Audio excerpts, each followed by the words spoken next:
Assalamualaikum warahmatullahi wabarakatuh. Perkenalkan, nama saya Muhammad Zalmataki. Saya dari Fakultas Hukum Universitas Surya Kencana. Sini saya akan mereview ulang materi yang telah disampaikan oleh Prof. Dr. Hajah Hani Nuraini SHMH.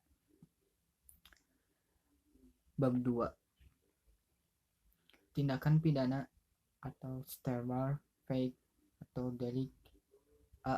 Istilah lebih banyak dipergunakan istilah tindak pidana dibanding perbuatan pidana, peristiwa pidana, pelanggaran pidana, dan lain-lain. Alasannya, dari segi sosio yuridis, hampir semua perundang-undangan pidana menggunakan istilah TP. 2. Semua instansi penegak hukum dan aparat menggunakan istilah TP. 3. Para mahasiswa mengikuti tradisi dan kebiasaan menggunakan istilah TP dibanding perbuatan pidana. Contoh 1. Undang-Undang Nomor 7 dari tahun 1955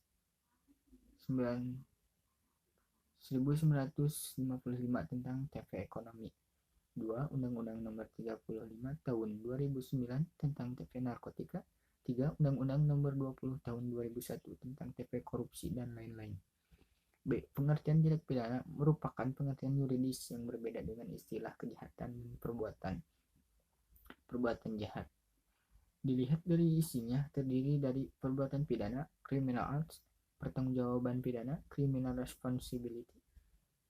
Pandangan yang menyatukan pengertian pidana dan pertanggungjawaban pidana, moiisitis, pada akhirnya baik dualistis maupun marxistis mempunyai tujuan yang sama, yaitu pidana. C. Unsur-unsur tindak pidana. Unsur objektif, perbuatan atau kelakuan. 2. Akibat yang menjadi syarat mutlak dari delik. 3. Unsur melawan hukum. 4. Unsur lain yang menentukan sifat TP. 5. Unsur yang memberatkan. 6. Unsur tambahan yang menentukan TP. Unsur subjektif. 1. Kesengajaan atau dolus. 2.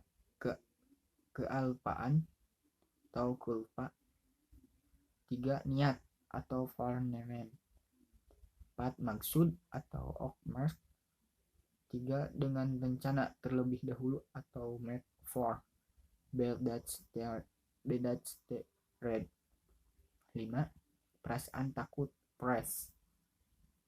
Mempunyai pengertian yang luas, terdiri dari A. Bagian delik atau Bestandelen van het delik, meliputi 1. Terdapat dalam rumus delik.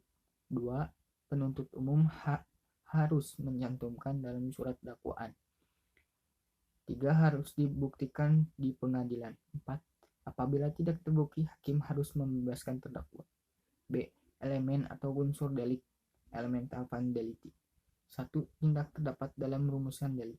2. Hal yang dapat dipertanggungjawabkan suatu tindakan suatu akibat terhadap pelakunya terhadap akibat timbul dan hal dapat dilaksanakannya berdasarkan unsur kesengajaan, kealpaan.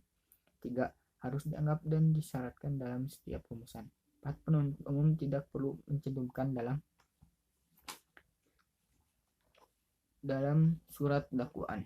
5. Apabila hakim merasa ragu, maka harus melepaskan tertunda dari segala tuntutan hukum. D. Teknik atau cara merumuskan tindak pidana. 1.